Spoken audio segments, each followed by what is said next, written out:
Uhum.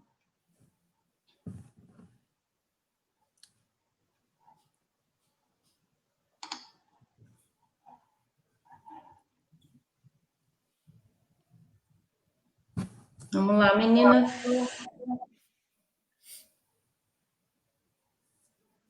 Estamos online, deixa eu ver. Estamos aqui, nós já estamos online. Boa noite para quem entra. Estamos online, a gente sempre aguarda uns segundinhos. Vamos lá. Isso aí, legal. Então, 6h03 aqui no meu relógio, que vamos ver nos 3 relógios que eu tenho aqui comigo, 6h02, 6h03, acho que está um bom momento para a gente começar. O pessoal deve estar entrando, a gente teve bastante inscritos. Em nome da Edelbra, ficamos muito felizes. E eu me chamo Marília, eu trabalho na editora Edelbra, e eu já entrei aqui como as convidadas. E antes de apresentá-las, né, no meio literário a gente sempre apresenta a biografia dos autores. Eu gostaria de dizer que a Edelbra se sente muito honrada com a presença dessas autoras conosco. Nós nos encontramos virtualmente para ampliar os horizontes em relação a temáticas que para nós são extremamente caras, né? A temática que envolve os leitores, os autores, as editoras, o mundo literário, os leitores de forma geral, e os professores que vão vir nos acompanhar hoje também, os educadores, que são o nosso público muito querido, que é a literatura infanto-juvenil, com o tema da fantasia, literatura fantástica, que envolve seres e acontecimentos fantásticos, né? Envolve especialmente para nós o público jovem, né? E a gente trouxe para esse bate-papo duas autoras, nossas convidadas, então, que eu vou apresentar. Elas já estão aqui com a gente, né? Já estão aí, vocês já conseguem ver o rostinho de cada uma. E eu vou apresentar, então, começando pela Rosana Rios, a biografia, né? A gente tem essa prática, como eu falei, no meio literário. Então, a Rosana é paulista, né, Rosana? Escritora, ilustradora e roteirista. Ela é formada em Educação Artística pela Faculdade de Belas Artes de São Paulo. Foi roteirista do programa que muita gente por aqui já deve conhecer, Bambalalão, da TV Cultura, em 86. Então, eu tinha 6 anos e eu cheguei a assistir. E de vários outros programas. A carreira literária da Rosana teve início em 88 com a obra infantil O Dragão Comilão. Ela também trabalhou na área de quadrinhos e adaptações de obras importantes, ao mesmo tempo que foi publicando, nesse decorrer, os seus livros, as suas histórias, principalmente para a infância e juventude, tendo sido premiadas por alguns deles, né? Foram prêmios como o selo de altamente recomendável da Fundação Nacional da Literatura Infantil e Juvenil, o melhor livro de teatro, o melhor livro para o jovem. E a Rosana também foi finalista do roteiro do Prêmio Jabuti em 2008, 2011, 2017 e recebeu o Prêmio Jabuti em 2016, né, Rosana, pela obra Iluminuras, da editora, além dos prêmios de distinção, seleção da Cátedra da Unesco de leitura.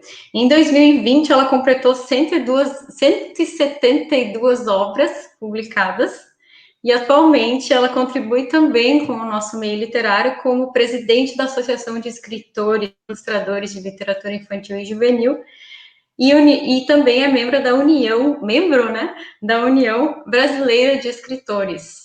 Acho que eu acertei, Rosana. Acertou, tudo certinho. Valeu um pouquinho.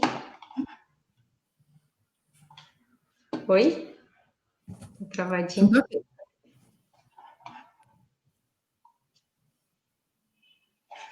O meu aqui eu travei um pouco.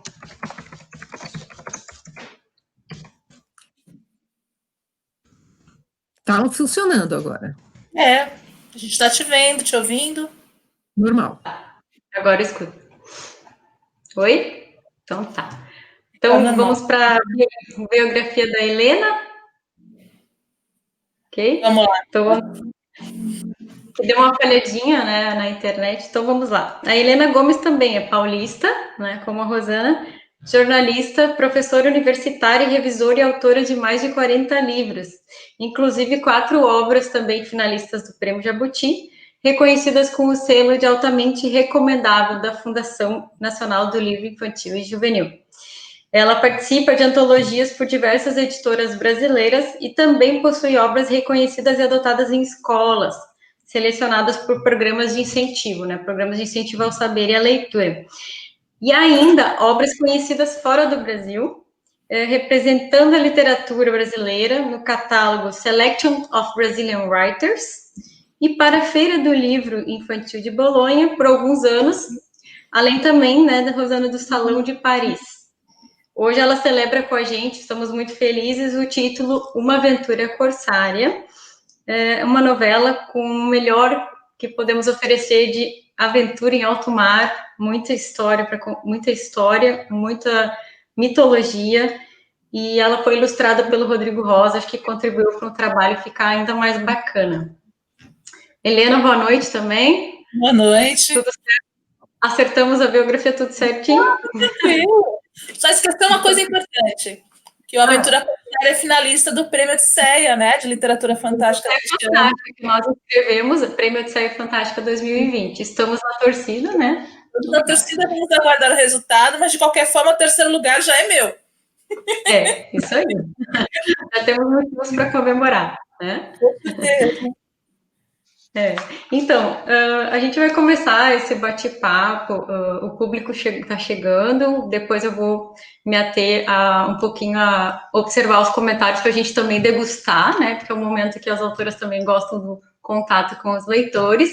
Miguel de Canoas, nossa, tem bastante gente chegando, Diana de Ujipe, que bacana, depois a gente dá um oi pro pessoal. O pessoal tá banando ali, mandando bonequinhos, isso é muito legal. E a gente vai começar porque eu tenho certeza que tá todo mundo querendo aprender, né, um pouco mais sobre a temática, que é importantíssimo para nós e nos enche também de orgulho, né. Eu vou começar com uma pergunta, né, para a Rosana, para iniciar o tema especificamente da literatura fantástica, provocando a Rosana, e depois podemos fazer um ping-pong com a Helena e passar a bola, sobre de onde as coisas vêm, né, na literatura fantástica, de onde vem a fantasia, a relação dela é com o quê? Com a mitologia, com culturas, com crenças, ou seja, da onde vem também, de onde ela se origina e de onde a gente se alimenta, qual a maior inspiração para criar nesse universo. Acredito que todo autor de literatura para a infância e para a juventude trabalha muito perto, muito próximo das fontes primordiais, que são os mitos e os contos populares, né? As narrativas mais antigas da humanidade são os mitos, e os mitos já estavam repletos de literatura fantástica, de seres mágicos, de coisas incríveis acontecendo, ou não, né? Tem mitos que são bem mais ligados com a realidade, mas a maioria, como tinha ligação com as crenças dos povos mais antigos, as histórias mitológicas trazem esses seres fantásticos, e eles trazem uma coisa que é muito importante para nós que trabalhamos com literatura, para jovens e para crianças, que são os arquétipos. São os modelinhos de comportamento, são os tipos de personagens, são os tipos de situações. Então, essas situações maravilhosas, elas estão presentes desde as mitologias mais antigas, depois elas acabaram desaguando na literatura oral, nas narrativas orais, nos contos de tradição popular, porque as crenças, né, que vinham antigamente nos mitos, elas acabaram indo parar dentro dos contos que as pessoas contavam umas para as outras, e esses contos mantêm os mesmos arquétipos e eternizaram esses arquétipos, elas levaram adiante tudo que era maravilhoso e tudo que era mágico. Então, quando a gente fala em literatura para crianças, principalmente para crianças pequenas, você sempre está falando num arquétipo que veio de um conto popular, que veio de um mito. É raríssima você escapar disso. Então, a gente conta para os nossos filhos aquelas histórias e eles embarcam nelas com a maior naturalidade. No meu caso, eu já conto para os netos, né, mas contei muito para os filhos. E são essas histórias que têm um sabor ancestral. Então, se eu chego para o meu neto e conto que a princesa Aurora machucou o dedo numa roca de fiar e dormiu por 100 anos, é perfeitamente natural para ele entender essa história e entender os arquétipos que estão ali, da princesa adormecida, da fada maligna que a perseguia, ou não, né? Ou da fada boazinha. Então, esses tipos de personagens, eles estão presentes desde os tempos mais antigos e continuam. Então, eu acho que é daí que vem a nossa inspiração, eu não diria, mas vem as ideias, vem o material de trabalho. O material de trabalho sempre vem do conto popular e dos mitos. O que você acha, Helena? Olha, eu acrescentaria a própria indústria de entretenimento, né? Então, a própria literatura, mangás, animes, séries de TV, que acabam resgatando essa magia, resgatando. Acho que temos uma convidada especial. Uma convidada especial, olha lá. Ela gosta de aparecer. Ela é aparecida, essa danada. Então, você tem tudo isso alimentado pela cultura, pela própria cultura pop, pela própria cultura nerd, como eu gosto de chamar, né? Então, não fica restrito apenas. A gente pensa assim, uma fonte de inspiração exclusiva para. Não, uma fonte de inspiração para todo mundo que trabalha com criação, né? E como esse pessoal vai buscar nessas fontes, acaba influenciando outras fontes, né? Então, por exemplo, você pega Tolkien, por exemplo, que vai mergulhar em várias narrativas também de tradição oral, cria um universo próprio que, por sua vez, vai influenciar outros universos, outros autores, outros roteiristas, outros criadores. Então, de repente, a obra passa para cinema, vira série de TV. Aí, nessa, você vai buscar inspiração, por exemplo, na mitologia do leste asiático, que é riquíssima, e você mistura isso, quer dizer, você tem toda uma coisa um ciclo que vai se alimentando e vai alimentando outras coisas, né? Então fica bem grandioso mesmo, fica uma coisa assim muito multifacetada, digamos assim. É bastante antropofágico. A gente se alimenta e a gente vai se realimentando, a indústria cultural vai, e nós que começamos com aquelas narrativas místicas de, sei lá, 5.000 anos antes de Cristo, nós estamos ainda contando as mesmas histórias. Sim. Continuando, é como se só houvesse uma grande história e a gente estivesse sempre contando um capítulozinho daquela grande história que a humanidade conta desde que aprendeu a falar, desde que aprendeu a contar. Eu imagino que cada cultura se apropria um pouco, né? Também, não existem, enfim, falamos em culturas quando falamos também em outros locais ou outros povos que também se apropriam de acordo com os seus padrões, os seus imaginários, e também acabam absorvendo a história do recontar, né? Recontar a história adicionando elementos também a contexto. Absorvem como eles produzem, né? Então você tem a absorção de outros elementos, que seriam de outras culturas, como você tem elementos da própria cultura deles, né? Então você vai misturando isso e você vai criando, e as combinações são infinitas, né? Você tem combinações infinitas para esse material. O meu primeiro livro, inclusive, que eu lembrei de literatura fantástica esses dias foi, eu li O Centauro no Jardim, do Scliar. Eu acredito que eu tinha uns 14 anos, e anos depois eu fui entender que ele se encontrava em uma das vertentes do, chama realismo mágico, né? Fantástico. Realismo mágico. O realismo mágico é um dos rótulos que se dá às obras que estão mergulhando no fantástico, no maravilhoso, né? Tem uma série de, digamos assim, formas de usar esses rótulos, e cada autor, cada crítico literário ou cada estudioso vai falar desses rótulos de uma fórmula.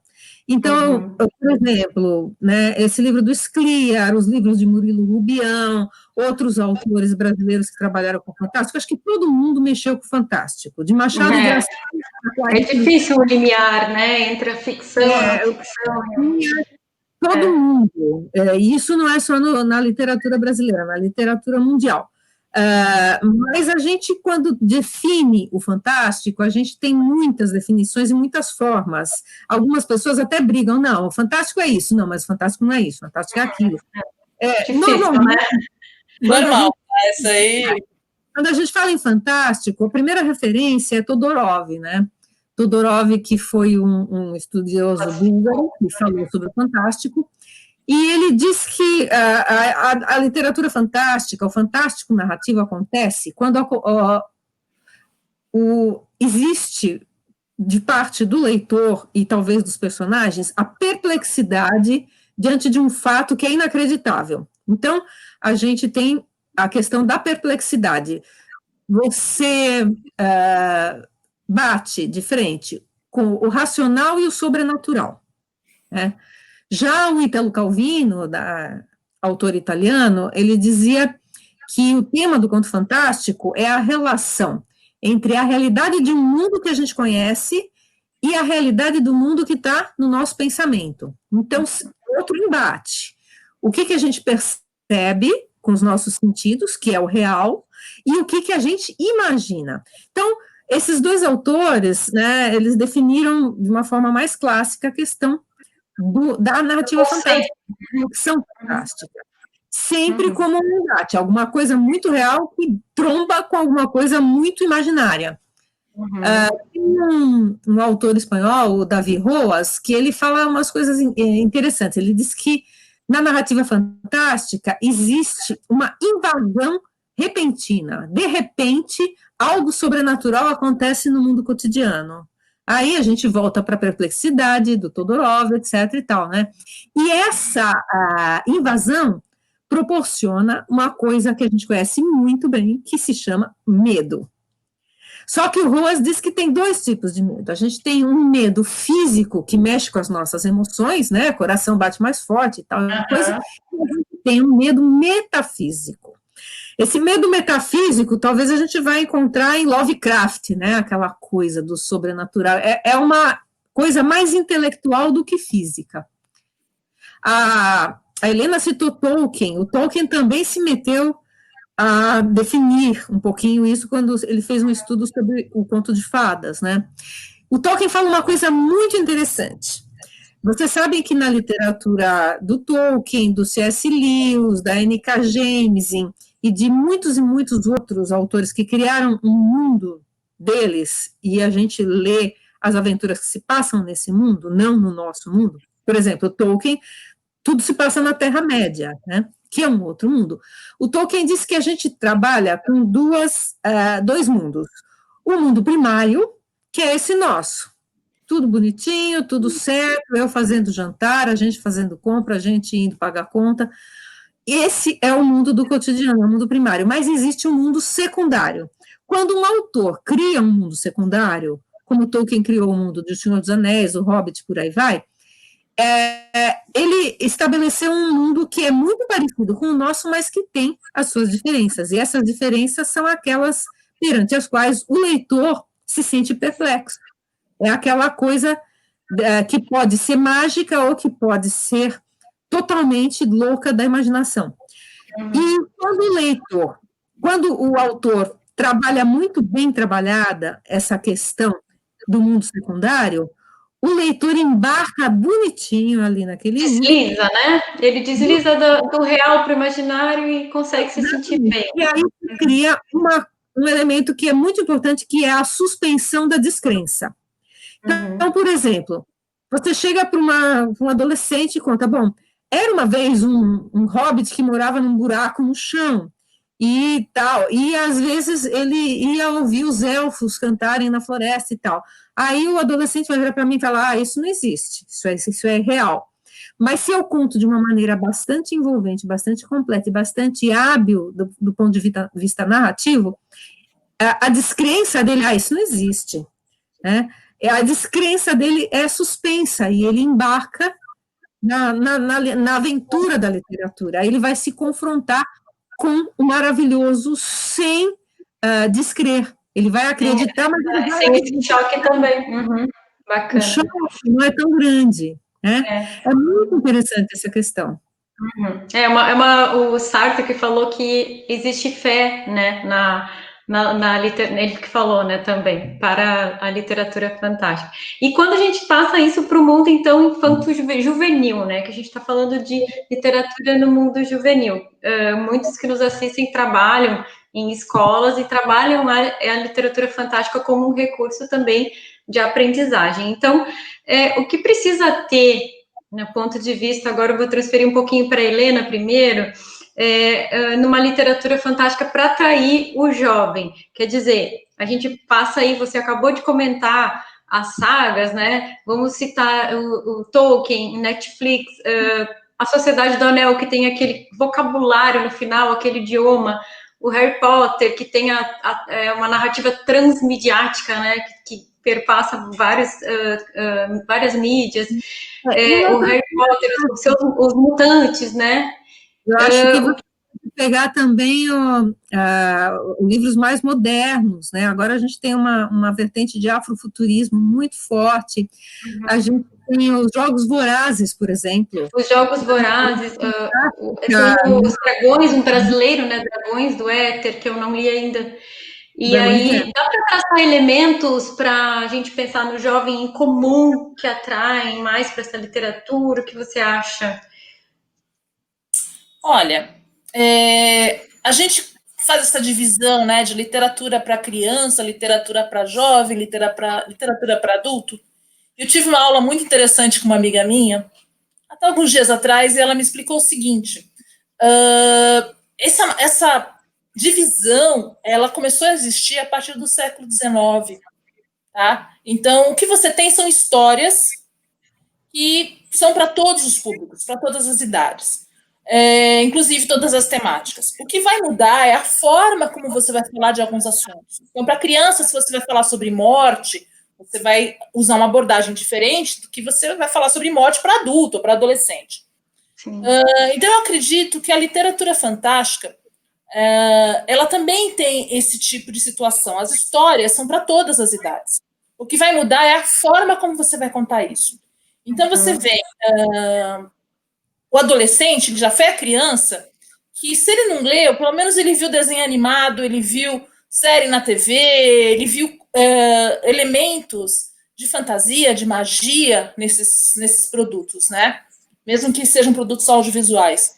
Então, para ele, isso é uma continuidade, não tem uma divisão. Vou começar agora. Então, é uma continuidade. O que vai mudar no meu modo de ver é a abordagem, como você vai contar essa história para o adolescente, que é diferente de uma abordagem para uma criança menor, né? Como você vai contar isso para ele? Então, é um adolescente que gosta de histórias mais movimentadas, é um adolescente que gosta de temáticas que se aprofundam mais nas entrelinhas. Que relação você pode fazer da história com o mundo real? Será que ele vai fazer esse link para compreender o mundo real através da fantasia? Ou seja, a forma como você vai contar a história, a abordagem, vai ter um pouquinho mais de violência, que não teria, por exemplo, numa história para criança. Se vai começar a tratar de alguma questão relacionada a relacionamento, né? Então vai ter um personagem que vai se apaixonar, que vai viver um romance, não vai acontecer isso numa literatura para criança pequenininha, mas para o adolescente já começa, porque são assuntos que eles já começam a se interessar. Então, como a gente vai fazer isso? Eu acho que a literatura para jovem, ela tem mais a ver com a forma como você coloca essas questões, a abordagem que você dá, do que com o material em si. O material em si, realmente, ele é para todas as idades. Tá?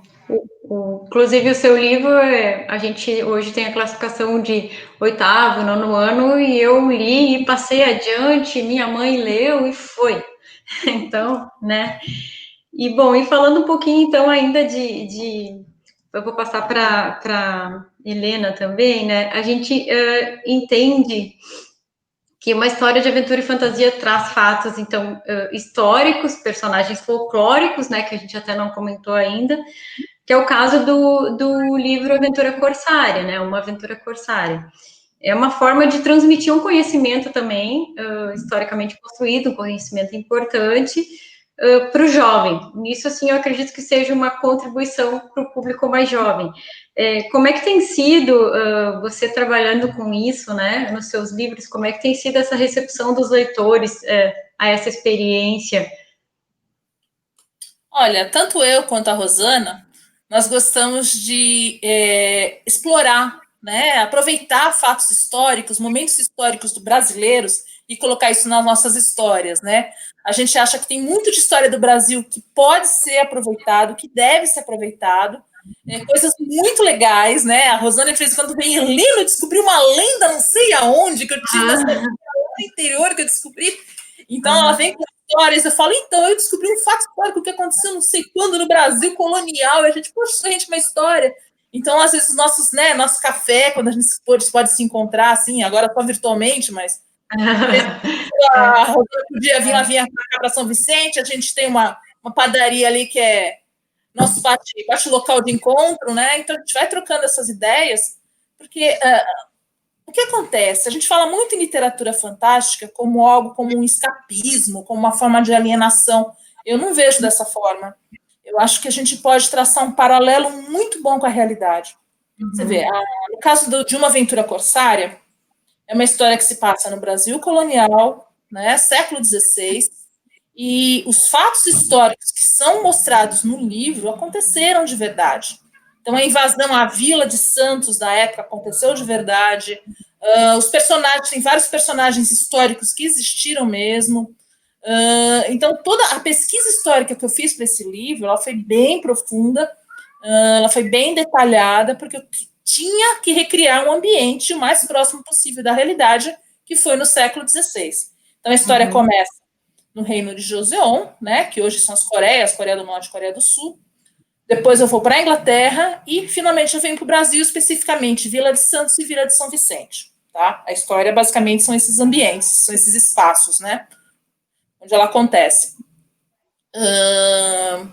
Então, eu acho importante isso, você ter uma história, como Uma Aventura Corsária, que você tem como ponto de partida um mundo em que há magia, né? Isso é um conceito bem usado, inclusive, em histórias em quadrinhos, né? Você tem Terra 1, Terra 2, não sei das... É como se existisse um outro mundo que é igual ao nosso, só que é um mundo que você tem magia e a presença de seres mágicos, né? E, a partir daí, você tem todo esse lance de magia, de literatura fantástica, você está falando de situações que aconteceram no Brasil colônia. Então, a própria exploração do colonizador, a questão indígena, por exemplo, a questão da escravidão. Eu trabalho também muito o protagonismo feminino, né? A personagem principal é uma menina, isso começa como uma escrava e ela vai descobrindo que ela pode ser muito mais do que isso, né? Ela vai ganhando poder, ela vai ganhando consciência da situação dela e desejando a liberdade. Eu trabalho com preconceito, eu trabalho com questão de racismo, quer dizer, está tudo dentro de uma aventura movimentada, com personagens fantásticos, né? Então, eu tenho personagens de várias mitologias ali, mitologia japonesa, mitologia nórdica, mitologia russa, mitologia brasileira, está tudo ali misturado. E eu aproveito esses elementos, toda essa riqueza, junto com fatos históricos, e crio uma aventura para essa faixa etária. E é bacana porque a gente acaba mostrando a história, que a história do Brasil, ou a América Latina, ela acontece também no mesmo momento que a europeia, né? E tu fez esse paralelo no teu livro, nós também estávamos acontecendo, né? Paralelo com a África, paralelo com a Ásia, né? A gente tem o ensino da história, né? Então a gente começa, a história começa lá, Mesopotâmia, depois Grécia, cronológico, né? Europa, feudalismo, aí, e o resto do mundo? O que estava acontecendo na América? É muito importante a gente frisar uma coisa, que a Helena, ela é uma das pioneiras em literatura fantástica no Brasil. A obra dela, em vários capítulos, A Caverna de Cristais, foi uma obra pioneira em fantástico.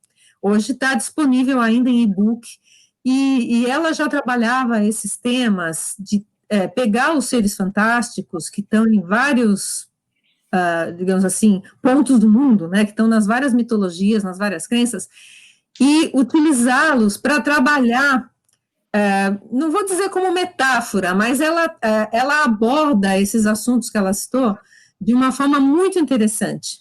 Então, é impossível a gente não lembrar, como ela falou, da cultura nerd, das histórias em quadrinhos, por exemplo. Né? Se você quer ver um estudo muito inteligente sobre o preconceito e sobre a manipulação do ser humano com outros seres humanos, você lê X-Men. X-Men é um tratado sobre como se desenvolve, como nasce, como cresce e como o preconceito devora as pessoas que são diferentes. Quando a Helena começa a contar a história de uma aventura corsária, a gente percebe que tem ali seres fantásticos, assim como os X-Men, cada um tem os seus poderes, né? A gente vai ver isso em tudo que é sucedâneo, inclusive em seriados tipo The Umbrella Academy, por exemplo, né? Cada um dos personagens tem o seu poder. A gente vai ver isso muito forte na mitologia oriental, a gente vai ver isso muito forte na mitologia dos povos nativos brasileiros, né? Tem seres que têm algum poder, e esses seres que têm poder, eles são diferentes, e, portanto, eles são temidos, e, portanto, os ditos normais querem escravizá-los. Então, a questão da escravização da pessoa diferente está muito forte numa aventura corsária, e é muito presente em muitas coisas, em muitos produtos que a gente vê, né, seja em quadrinho, seja em literatura, seja em seriado, seja em filmes, isso é muito forte. Mas o que eu queria mesmo frisar é como a Helena é pioneira em tratar desses temas, porque eu acho que A Caverna de Cristais foi uma das primeiras obras, assim, dessa safra de autores modernos, né, que trabalhou com esses elementos. E, pois é, você acabou tocando na nossa próxima pergunta, né, que é justamente falar um pouquinho, Ana, com o teu auxílio, disso que você comentou, né, alguns temas que perpassam, que são considerados pesados ou difíceis de digerir e que muitas vezes, devido a isso, para o mundo juvenil, falando, né, adultos, pais, tutores, professores ou religiosos, enfim, acabem sendo contra a literatura fantástica, acabem não aprovando, né? E aí, esse temor é por causa dos assuntos mais fortes, ele tem sentido, porque para nós aqui como editora, né, a gente já tem o nosso posicionamento, a gente queria ouvir um pouco vocês. Rosana. Vamos lá, Rosana. Bom, a questão da censura e do medo, né? Nós estávamos falando que, segundo o Davi Roas, né, sempre que há uma invasão repentina de alguma coisa sobrenatural ou alguma coisa mágica no mundo cotidiano, provoca medo. Então a pessoa fica com medo. Tem um autor brasileiro que eu considero fundamental, que é o Nelson de Oliveira, né, também conhecido como Luiz Braz, também conhecido como Paisagem Personas. Esse cara, ele tem um artigo muito interessante sobre os gêneros da ficção fantástica, e ele fala muito dessa questão do medo, da ficção sobrenatural. Ele diz que é o seguinte, próximos da ficção fantástica, a gente tem a ficção sobrenatural, que seria o que as pessoas chamam de horror, né? E a ficção científica, mais rótulozinhos, e que quando o autor é bem sucedido, ele provoca no seu leitor essa sensação do maravilhoso. Na ficção científica, vai ser por meio de máquinas ou de manipulação da ciência. Na ficção fantástica, por meio de magia. Na ficção sobrenatural, por meio de seres metafísicos ou divinos. E esses seres metafísicos ou divinos, digamos, né, deuses gregos aparecendo por aqui, entendeu? Eles vão manipular essa realidade que é familiar. Isso causa medo nas pessoas. Para uma criança, isso é tremendamente normal. Não tem, a suspensão da descrença está funcionando, beleza ali. O adolescente ainda tem um outro componente que a Helena não citou, mas que eu gostaria de citar, que são os games. Muitos e muitos e muitos jovens, crianças e jovens, e muitos adultos, mergulham diariamente no universo dos games. O que o universo dos games está fazendo para eles? Está suprindo a sua necessidade de ficção. E os games são mais fantásticos do que qualquer coisa que a gente possa imaginar. Né? Então, eu acho que muitas pessoas, professores e pais, meu filho só quer jogar videogame, ele não quer ler. Eu falo, deixa jogar videogame, porque o videogame está suprindo a necessidade dele de efabulação, a necessidade de ter uma história contada, de vivenciar uma aventura através de um personagem. Quando a gente trabalha com literatura fantástica, ou com qualquer tipo de literatura, a gente está proporcionando para o nosso leitor a vivência da aventura, a vivência dos desafios que aquele personagem está passando. Então, a suspensão da descrença funcionou para isso também. Ele está experimentando o ficcional, ele está experimentando o maravilhoso, ele está experimentando a dor, a morte, o sofrimento, a alegria, o amor, né? O medo. O medo. Isso tudo Vendo a E a vida coragem. de outras pessoas, de personagens. Agora eu pergunto, por que isso provoca medo nas pessoas? Por que enxergar o lado do outro, enxergar as diferenças, enxergar a diversidade? Por que isso dá medo nas pessoas? Por que isso dá medo em alguns pais? porque perdem o controle. As pessoas têm medo de perder o controle. Perdeu o São as coisas que não controle. se explicam exatamente, né?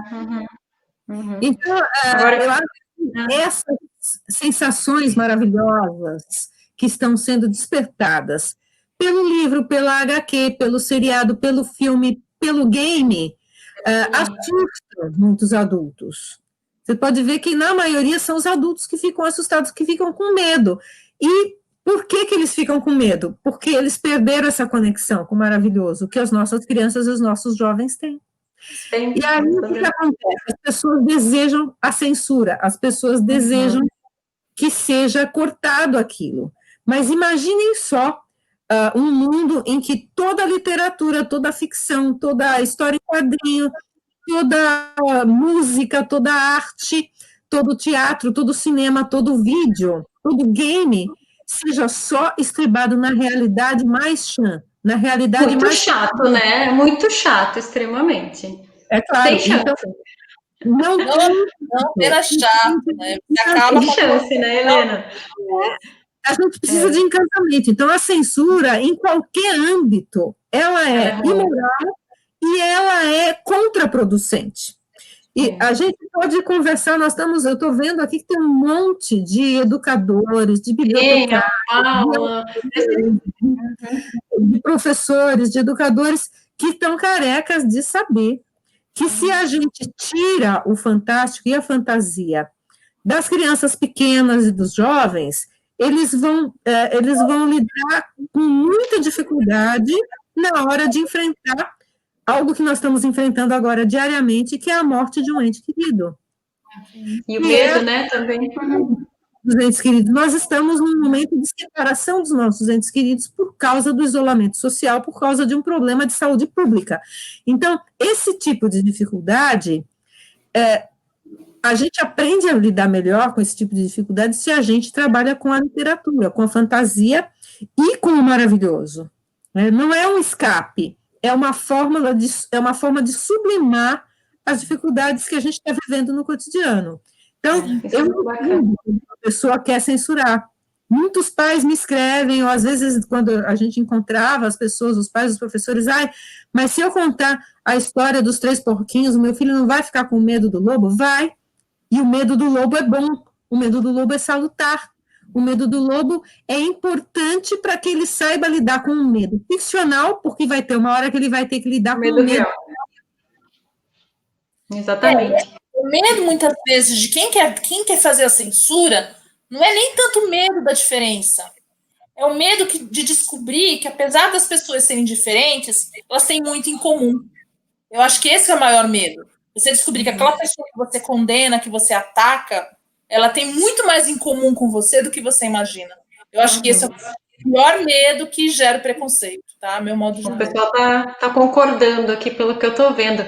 E aí eu vou aproveitar que nós falamos agora, inclusive, em games, ampliamos a nossa mente para pensar que em tudo isso há uma narrativa, né? E aí, puxando a pergunta para a Helena, sobre essa habilidade. Eu assisti uma live com o Clube Quindim essa semana, e a conversa era sobre conto de fadas, né, com a Rosana e com mais alguns convidados. E foi recuperada essa habilidade que o escritor tem de ter esse imaginário de ser um verdadeiro roteirista, né? Ele precisa criar cada cena ao escrever, né? A palavra, ela, na verdade, tem que traduzir o que ele está criando, né? E aí tem uma verdadeira riqueza, inclusive de cenário, que a gente vê também nos livros da Rosana, né? São cenários reais, extremamente reais. Então, vamos falar disso um pouquinho, do processo de vocês. Rosana, tu disse que tu eras roteirista de profissão, né? e aí segue sendo roteirista para a literatura? É a mesma Eu coisa? acho que é diferente a forma de narrar, mas quando a gente trabalha com roteiro, a gente tem que pensar nos vários elementos, não apenas na história que a gente está contando, que é o enredo, mas a gente tem que pensar no cenário, a gente tem que pensar na ambientação, às vezes na trilha sonora até, né? Então, eu acho que cabeça de roteirista funciona assim, nunca para, nunca desliga, tá? Mas não é muito, eu não sei o que a Helena vai dizer sobre isso, mas não é muito racional. A gente até faz uma sinopse, faz um planejamento, faz leituras, faz muita pesquisa, mas na hora de escrever, a gente senta para escrever, os personagens tomam conta. É muito visceral isso de colocar a história para fora. A gente não está escrevendo uma história para dizer, vou escrever uma história para dizer aos jovens que é importantíssimo que eles usem a máscara para não sair e pegar o vírus. Não. A gente simplesmente embarca na aventura do personagem e segue para onde ele vai nos levando. E às vezes ele leva a gente para umas situações bem complicadas. Helena, você imagina cada carinha de personagem? Fala aí um pouquinho pra gente. No meu caso, muito da minha base veio do cinema, tá? De cinema, de séries de TV, de animes, hoje de dorama, que eu virei dorameira, mas enfim, veio muito do audiovisual, tá? O que eu aprendi, né, lógico, quando eu comecei a escrever lá, e a Rosana resgatou a Caverna de Cristais lá dos primórdios, eu fazia uma coisa mais intuitiva, né, sem perceber que eu estava usando técnicas de roteiro. O que acontece é que a gente acaba usando técnicas de roteiro para estruturar, para desenvolver, para decidir o ritmo narrativo da história, né? Então, quando você fala de criação de personagens, isso é um meio ponto em comum, tanto para roteirista como para pessoal da literatura, não tem divergências, né? Quando a gente fala de ritmo narrativo, como eu procuro trabalhar? Eu procuro trabalhar com a questão do desenvolvimento, clima e desfecho, tá? Eu acho que está invertido, aparece invertido aqui na tela. Desenvolvimento, clima e desfecho. Quando a gente começa a trabalhar cenas, você tem essa preocupação. Então, você está no momento de desenvolvimento da trama, tá? Você vai ter um pequeno clímax aqui e depois um desfecho. Tudo isso dentro de um plot maior, que vai ter desenvolvimento, o grande clímax do livro e o desfecho final. Então, dentro dessa estrutura, e eu normalmente estou invertido, dentro dessa estrutura, você vai ter outra estrutura menor, que vai ter também desenvolvimento, clímax e desfecho. Então, a gente vai trabalhando isso em cada capítulo. Então, por exemplo, um capítulo pode terminar no clímax, que só vai ser resolvido 2 capítulos lá na frente. Porque o leitor ele fica assim, eu quero saber o que vai acontecer, então ele vai lendo para saber o que vai acontecer só lá na frente. Aí, no capítulo seguinte a esse que terminou de clímax, você tem um desenvolvimento que também pode terminar em clímax, que vai resolver mais para frente. Então, nessa, você vai segurando o leitor. Isso é técnica, tá? Como a gente aplica isso na literatura, é um pouco diferente, claro, de você criar um roteiro. Eu já escrevi um roteiro, é diferente. Roteiro a gente tem que pensar, por exemplo, em roteiro, se o personagem está triste, ele tem que demonstrar isso de alguma forma, falando, pensando. Ou a cena tem que ser escura. Só colocar que ele está triste. A literatura não te permite esse mergulho interno nos pensamentos do personagem, é um mergulho muito mais profundo, né? Que é diferente do produto audiovisual. Você não consegue isso num roteiro. Você vai conseguir isso com direção de ator, com diretor, aí é outro papo. Mas no roteiro você não consegue colocar isso. Na literatura, não, né? Agora, no meu caso específico, e cada autor é de um jeito, nem sempre eu sei o final da história, nem sempre eu me programo. Quando eu estou trabalhando em dupla, né, quando eu estou escrevendo com a Rosana, por exemplo, a gente tem que fazer uma sinopse capítulo a capítulo, cena por cena, para a gente não se perder. Aí a gente faz a sinopse do livro inteiro, né, capítulo por capítulo, cena por cena, dividimos isso e vamos escrevendo, depois a gente junta e vai acertando as coisas, tá? Quando eu estou trabalhando sozinha, nem sempre eu sei como vai terminar a história, eu vou embora. Mas na minha cabeça eu estou fazendo esse trabalho de ritmo narrativo. E no meu caso específico... A gente introjeta essas técnicas e na hora de trabalhar, elas acontecem automaticamente. Naturalmente, exatamente. Então, aí no meu caso específico, eu visualizo. Para mim, é sempre cinema na minha cabeça. Tá? E eu transformo isso em linguagem escrita e vou trabalhando. Então, para mim, é sempre cinema. Para mim, sempre a cena acontece na minha cabeça, para depois eu transformar em palavras. Exige também muita pesquisa, não apenas no caso da Aventura Corsária, teve muita pesquisa histórica, mas mesmo um livro que se passa nos dias de hoje, exige pesquisa. Tá? Você não vai colocar, por exemplo, um personagem em Roma, ele está no Vaticano, atravessa a rua e vai para o Coliseu. Não, o Coliseu e o Vaticano não são um do lado do outro, eles são distantes. Então, você tem que pesquisar isso para não falar bobagem. Tá? Então, o cara está aqui no Brasil, ele está andando em São Paulo, de repente ele pega um ônibus, em 20 minutos ele está em Porto Alegre. Impossível. Né? Então, tem que ser verossímil. Tem que ser coerente com a realidade. Então, exige muita pesquisa. Quando a gente faz histórias, né, Rosana? A gente faz histórias em outras cidades, em outros estados, a gente pesquisa até o sotaque que se usa nesse local. Pra gente, eu já me vi conversando com o gaúcho e falo assim, e aí, como vocês falam tu vais ou tu vai? A gente fala tu vai, tá, então me fala algumas coisas. Como é que usa o bar? Eu nunca sei quando uso o bar. Tchê! Aí vários tipos. Colocar isso no personagem, né? O trilegal, quando usa o trilegal? Aí, se o personagem é gaúcho, você vai ter que conversar com o gaúcho para ver como ele fala e colocar isso na fala do teu personagem. Né? Então, tudo existe pesquisa, tudo. Se é um personagem idoso, como seria a fala dele? Como seria o gestual dele? Como seria o modo dele de ver? De que geração ele pertence? Enfim, se o personagem é surfista, que linguagem ele vai usar como surfista? Se ele é médico, né? Então, assim, a gente tudo isso é muito, gente, é muito trabalhoso.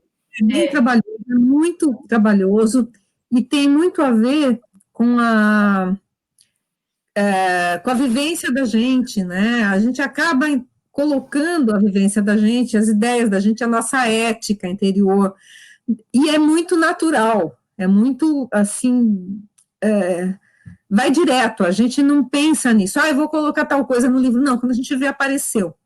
Eu estava olhando os comentários aqui, teve 2 comentários que eu achei muito interessantes. Um foi da querida Ana Lúcia Merege, que está nos vendo, autora de Fantástico também lá do Rio. Ela disse que devia ter literatura fantástica na escola, porque é o que os adolescentes mais gostam de ler.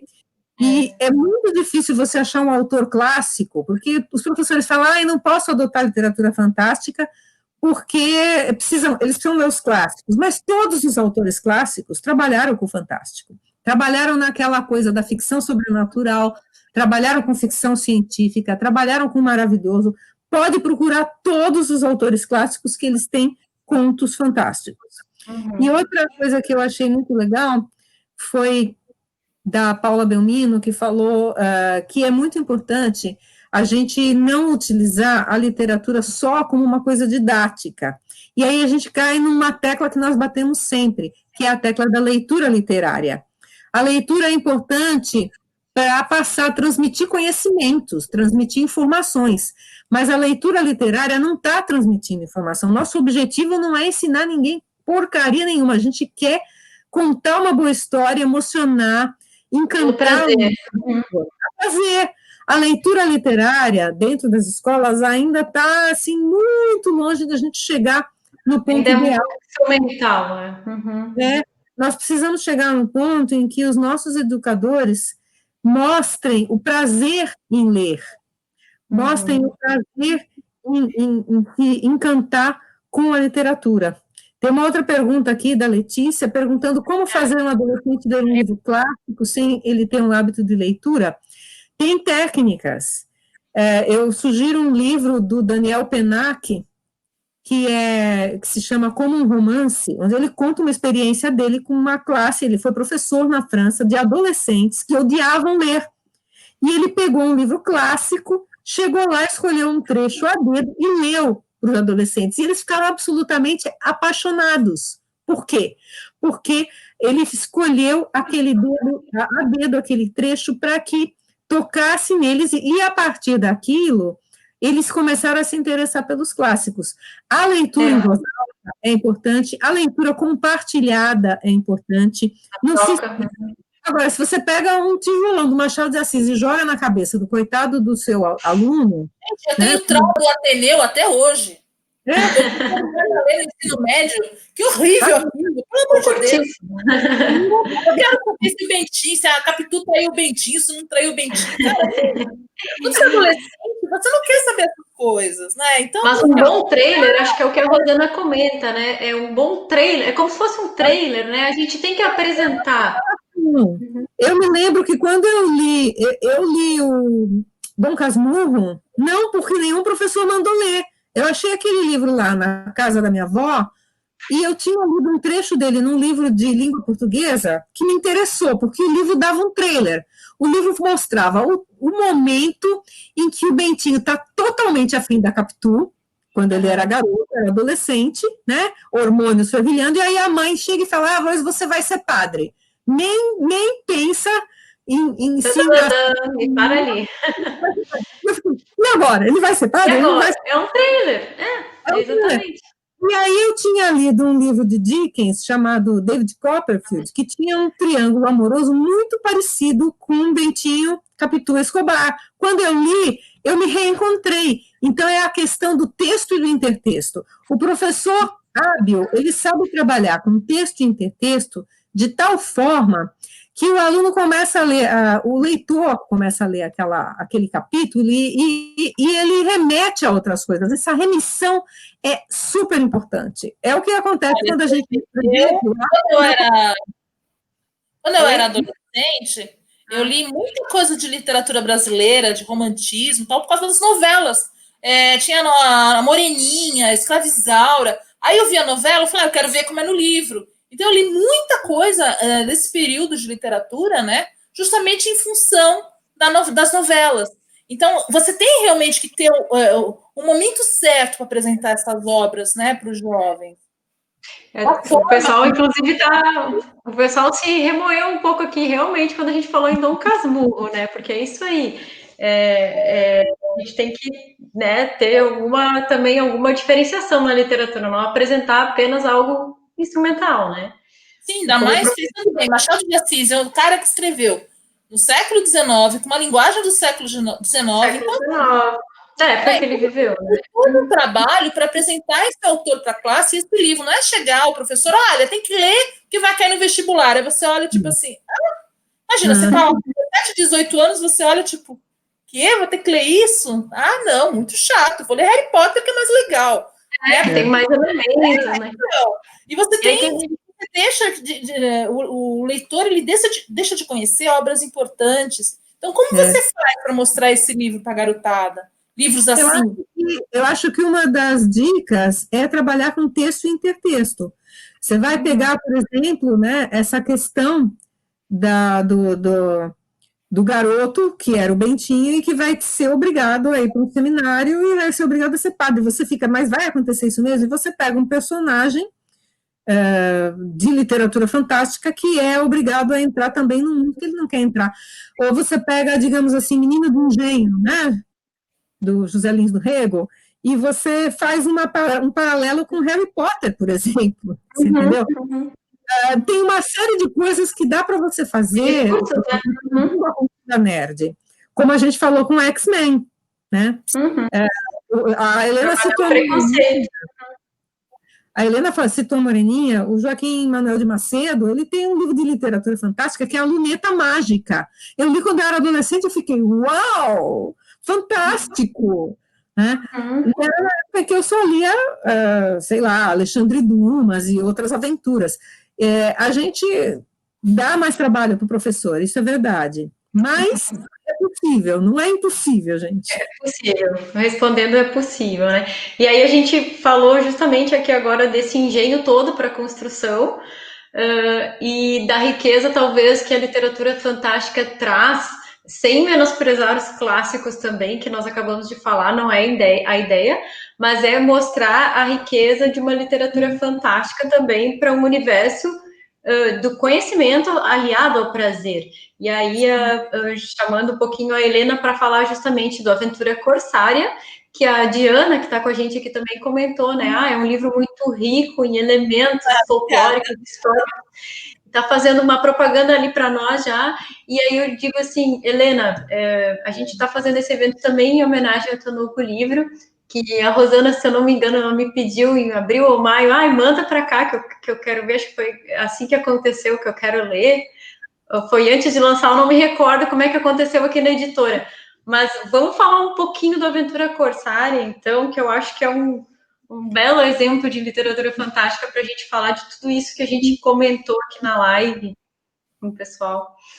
Olha, a gente fala dos temas, né? A gente não vai escrever um livro, né? Nem eu, né, Rosana? Vamos falar de preconceito. Então a gente escreve o livro só para falar de preconceito. Não. Esses assuntos vão acontecendo, né? Então, por exemplo, quando eu estava escrevendo uma aventura corsária, e eu queria que a personagem principal fosse uma menina, justamente o que eu pensei. Bom, ela sendo uma menina, naturalmente vão surgir situações, né, de gênero, de discriminação pelo fato dela ser mulher.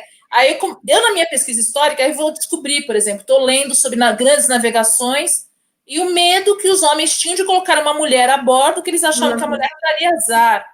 Falei, bom, é um elemento que eu vou colocar isso no livro, né? Algum personagem vai falar isso. E coloquei lá um marinheiro que fala isso.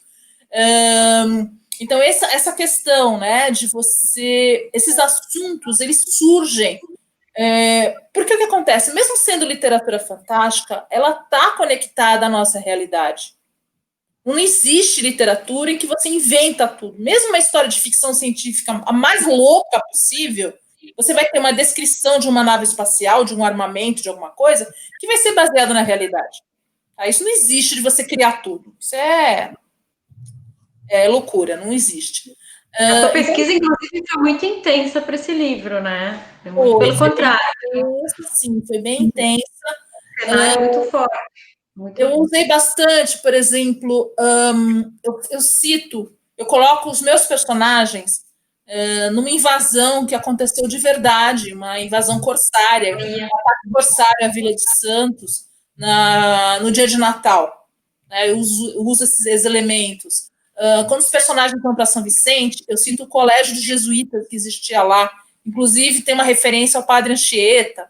Né? Eu trabalho com iaras, eu trabalho com ipupiaras, né? Que é um monstro muito famoso aqui na região. Tinha até uma estátua dele, né, na Biquinha, lá em São Vicente. Tiraram a coitada da estátua, mas estava lá. Junto com o Benedito Calixto, ali, os dois juntos. Então, assim, teve uma pesquisa muito grande, e nessa pesquisa a gente vai descobrindo mentalidades diferentes da nossa, vai percebendo, por exemplo, a gente aprende na escola que a colonização portuguesa, que as grandes navegações, foram coisas maravilhosas, tá? Aí a gente começa a ver o que os portugueses fizeram, porque eles são os primeiros a chegar no Oceano Índico e naquele pedaço da Ásia, né? Eles são os primeiros a pisar no Japão. Gente, o que eles faziam? Eles atacavam covardemente cidades indefesas. Eles fizeram cada coisa. E, assim, chegaram num ponto que a China se fechou para o Ocidente em função deles. O Japão, a mesma coisa. Que eles vinham com aquela intolerância religiosa da época, com aquela sensação de superioridade, porque nós somos brancos, e somos católicos, e somos homens, e somos melhores. Tá? Que é uma mentalidade que, infelizmente, até hoje, você encontra eco disso no mundo. E essa reação aí de extrema-direita tem muito a ver com esse tipo de mentalidade. Né? Então, você vai começar... Aí, fazendo a pesquisa, eu começo a traçar paralelos com o momento atual. Então, eu vou colocar isso na história. Não é o principal da história, mas eu vou colocar isso. Eu vou colocar esses elementos de alguma forma. Eu vou colocar essas críticas. Porque, como escritora... Como Helena, eu, ser humano, eu me sinto muito sufocada quando eu vejo situações em que eu não posso fazer nada. Eu não posso votar para mudar coisas, porque não é época de eleição. Eu tenho que aceitar pessoas, se der certo, dá para chamar de pessoas, eleitas por uma maioria que eu não fazia parte. Então, você tem que aceitar uma série de situações em que você fala assim, como eu vou agir? Então, eu vou agir como escritora. Então, o meu desabafo, a minha forma de ver o mundo, a minha crítica vai aparecer nas minhas histórias, né? Eu não sei responder essa pergunta, eu acho que eu viajei aqui. Não, um pouco sim, um pouco é que a gente não pode contar o livro também, né? Então, mas então, você quer que eu leia a sinopse aqui? da Rosana acho que quer comentar ele. Complementa, Rosana, vamos lá. Complementa o quê? O Aventura Corsária, você quer complementar? A Aventura Corsária foi um livro gostoso de ler, é uma aventura, tem corsários, tem piratas, tem seres fantásticos, tem amor, tem Tem magia. muita amizade, né? Tem muita cooperação. Eu acho que tem uma coisa, ele desperta aquilo que a Helena estava falando, né? Toda literatura tem isso, toda literatura desperta Oh, empatia. E esse é um livro Assim, que faz muita questão da empatia. Nós estamos cercadas por gatos, não tem jeito. aqui, o que eu me surpreendi é que eu passei por muitos países, como eu falei, né?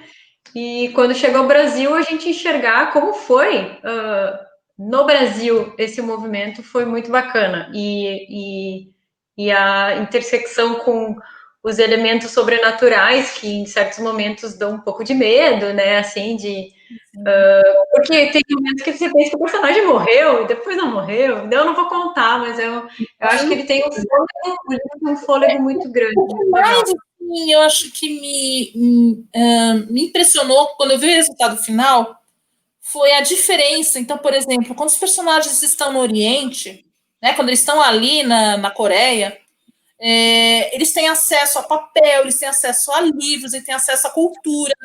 Aí, quando eles vão para a Inglaterra, a situação, eles ainda têm acesso a isso, mas a situação já vai baixando um pouco. E quando eles chegam aqui, gente, a menina não consegue achar o rabo. Ela não consegue comprar uma folha de papel, porque não existe papel aqui. Né? E ela fica Muito chocada. bacana As pessoas são analfabetas, como ninguém sabe ler, ninguém sabe escrever. Né? E no caso do colégio de jesuítas, dos jesuítas, só os meninos estudavam lá, as meninas não tinham acesso à educação. Né? Então, essas coisas que estão nas entrelinhas do livro, eu tentei colocar de uma forma que não pesasse. Então, eu acho que o livro ele continua leve, ele continua divertido, ele tem suspense, ele tem reviravoltas, ele tem toda uma aventura mesmo, né, num estilo até um pouco Piratas do Caribe, que eu acho que foi uma inspiração legal, assim. Ele tem bastante movimentação, ele tem magia, tem um serial killer, né? Tem descobrir quem é esse serial killer. Dá medo, falei. Tem toda uma... torcendo pro personagem foi difícil. Cara, então tem toda essa jogada de romance policial também. Bom, eu acho que é isso do livro. Eu não sei se não, bacana, acho que fica o convite para o pessoal poder curtir, né? Acima de tudo por prazer e com certeza aplicável em sala de aula também para os profs que estão nos assistindo, para fazer todos esses paralelos com a história também, com outros elementos. Bom, aqui a gente... Oi? Tem perguntas aqui já. A gente convidou o pessoal para fazer perguntas, né? Então eu vou ler uma pergunta da Paula mesmo, da Paula Belmino, que já tinha participado um pouquinho aqui com a gente. Qual a relevância da literatura fantástica no desenvolvimento da imaginação do leitor? Da Paula. Bom, eu acredito que toda literatura desenvolve a imaginação do leitor. A fantástica, né, esse grande guarda-chuva, esse gênero que engloba um monte de coisas, ficção sobrenatural, ficção científica, ficção fantástica, fantasia e por aí vai, como ela não tem, digamos assim, não tem paredes, né? Você pode fazer aquilo que você quiser. O fantástico, maravilhoso, não tem limites. Então, eu acho que estimula muito mais a imaginação do leitor do que você contar uma história totalmente real, calcada no cotidiano. Agora, se a gente tiver o cotidiano trombando com o maravilhoso, é mais legal ainda. A liberação da imaginação é proporcional à quantidade de De coisas limites fantásticas, você tem, né?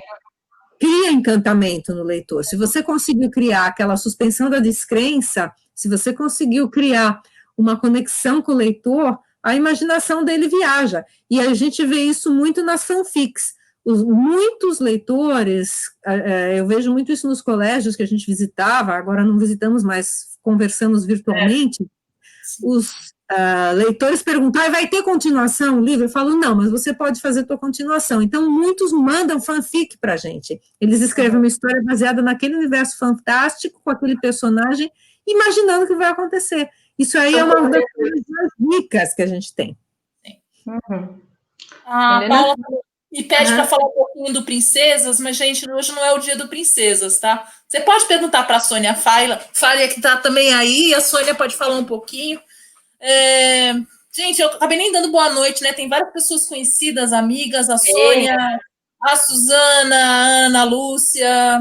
Aliás, tem um livro da Ana Lúcia Merege muito bom sobre contos de fadas, que eu não vou lembrar o nome, mas é um livrinho pequenininho Andréia. e me ajudou muito a entender o assunto. Obrigado, viu, Ana? O Danilo, que hoje entrou em contato com a gente. A Ana Filipowski, bacana. Tá todo mundo aí. Mas todo mundo convidado também a ler os livros que nós estamos com desconto, né? Então, vamos aproveitar. Mais alguma pergunta, gente? Para a Helena. Esse aqui, ó. Esse é para você, então, Helena. Da Diana. Qual a inspiração para a construção dos personagens fantásticos do livro com uma nomenclatura tão complexa? Dos Deminkis, será que ela está falando? Olha, Diana, a inspiração muitas vezes vem de pessoas reais que a gente conhece, né? No caso, eu procurei fazer. Eu parto do princípio, né, nesse mundo que eu criei, esse mundo paralelo ao nosso, digamos assim, onde a magia existe. Eu procurei misturar, pegar personagens de várias mitologias. Então, eu tenho o Yukai, que é da mitologia japonesa, eu tenho uma participação do Rei do Inverno, mitologia russa, eu tenho um personagem que é mistura de lobisomem e vampiro lá dos Balcãs, eu tenho elfo, eu tenho uma personagem Chitauli, que é da África, tem um personagem do Oriente Médio e, lógico, os personagens do folclore brasileiro, né? Então temos Iaras, temos o Ipupiara, que é um personagem, inclusive, bem importante na história. Então, assim, procurei também não apenas me preocupar com os poderes de cada um, o que cada um dominaria em termos de magia, mas como eles seriam como seres humanos, se eles existissem de verdade. Eu acho que isso é básico em todo mundo que cria personagem. Ele precisa parecer real para o leitor. Então, ele tem qualidades e ele tem defeitos, né? E ele tem motivações. Mesmo o principal vilão da história, ele tem a motivação dele, né? O que motiva esses personagens a participarem dessa aventura corsária? O que move?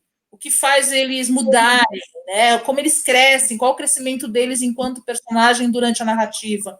Então, Quanto grupo também, né? Eles formam um grupo também, então, tudo isso. Então, aquela questão de se unir como família, né, com essas relações que acabam sendo relações um pouco familiares, a própria relacionamento da menina principal, que é a Anya, com a Amit, né, que vem da mitologia egípcia, esse personagem vem da mitologia egípcia, então, a própria relação deles se começa com uma relação de medo, de estranhamento, depois vai evoluindo com uma amizade, né, então esse crescimento pessoal que faz parte da vida das pessoas.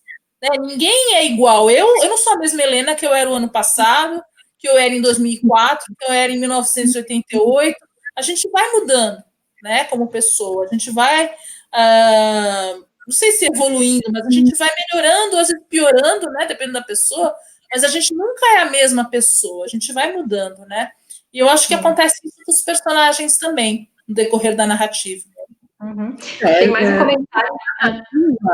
Toda narrativa, a gente fala isso muito para os autores iniciantes, que o personagem no começo do livro não pode ser exatamente igual ele era no final do livro, ele tem que mudar, ele tem que aprender alguma coisa, é o que acontece com a gente nunca está igualzinho a gente era, é isso que a Helena falou. Nós ficamos mais complexos, eu acho, né? Porque nós acrescentamos e acrescentamos e acrescentamos. E a Ana Lúcia também comenta, Helena, prazer enorme, é uma grande honra saber disso. O livro foi publicado pela editora Claridade, Nova Alexandria, e se chama Os Contos de Fadas, Histórias, Origens e Permanência no Mundo Moderno. Eu recomendo bastante, viu, esse livro. Ele é muito bom. Ele tem uma linguagem acessível, fácil, qualquer pessoa pode ler. Porque às vezes você pega uns livros tão complexos que o cara fez do pós-doutorado dele em Sorbonne, aí você não entende lufas, né? Não, vai ser um pouco difícil. O texto da Ana é muito gostoso. Aliás, a Ana também é escritora, uma escritora extremamente talentosa. E tá aí o nome do livro: Contos de Fadas, História, Origens e Permanência no Mundo Moderno. Aí, para o pessoal que queria acompanhar, né? Sim. Mais alguém, pessoal? Achei que eu estou colocando já os links para quem quiser também acompanhar as publicações na nossa loja. Mensagem final, então, da Rosana e da Helena. Vamos começar pela Rosana. Acho que tem sido muito bom a gente poder fazer esses bate-papos à distância. Pelo menos isso a gente está conseguindo fazer e cada vez vamos aprendendo mais e conversando com pessoas do Brasil inteiro. Aqui eu vi que tinha gente de tudo que era cantinho do Brasil. Foi muito... Muito bem aqui. A Edelbra é uma editora muito querida para mim, atualmente é a editora que detém mais títulos meus, tem muitos títulos meus na Edelbra, vocês entram lá, dão uma olhadinha, tem um de literatura fantástica. A Edelbra tem uma coleção que se chama Coleção Medo, que tem livros deliciosos. O meu se chama Anjo à Meia Luz, ele é meio assustador um pouquinho, mas ele é literatura fantástica e ele é bem gostoso. Então, a gente convida vocês a conhecerem o catálogo da Edelbra, que tem muita coisa bacana, tem muita coisa boa. Eu agradeço o convite da Edelbra, agradeço a Marília e a minha parceira Helena. A gente está com umas coisas engatilhadas aqui, né? Nós temos várias parcerias. Opa. E ainda não temos parceria na Edelbra, mas logo teremos. Que bom, teremos. Gente, eu também agradeço bastante. Agradeço essa oportunidade de estar conversando com vocês. Para mim foi a primeira live, eu não tinha participado de nenhuma ainda. Foi muito legal, foi muito bom estar aqui em contato com vocês. Eu vi várias mensagens, mas não dá para a gente responder todas.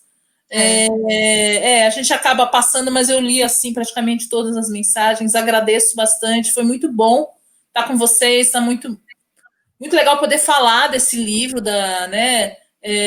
poder mostrar um pouquinho do meu trabalho. Valeu mesmo, gente. Muito obrigada. Bom, e se serve de consolo, também é a nossa primeira live nesta quarentena, né? Eu espero que seja a primeira de muitas. Nós vamos mudar em algum momento, alguma coisa nós vamos mudar com o que nós estamos vivendo, né? Para o lado bom também. E eu acho que você debutou super bem e a sua gata, então, nem se fala. Ah lá, tá nesse aqui, agora tá vendo? A live acabou, ela vai embora. Tipo, chega, né? Merece todos os créditos também, né? Elas se saíram muito bem. Né? Então, gente, já que não temos mais perguntas, acho que o pessoal gostou, estão elogiando, acho que foi bacana ampliar o conhecimento e entender a profundidade da literatura fantástica, né? Não ficarmos sempre nas mesmas leituras, clássicos e também novidades, né? Sempre. E fica o recado, né, da literatura, acima de tudo, por prazer, em sala de aula ou fora da sala de aula, né? Agradeço imensamente em nome da editora também. Foi muito bom. Gente. Obrigada. Tchau, tchau. Tchau. Tchau, até. Tchau, gente.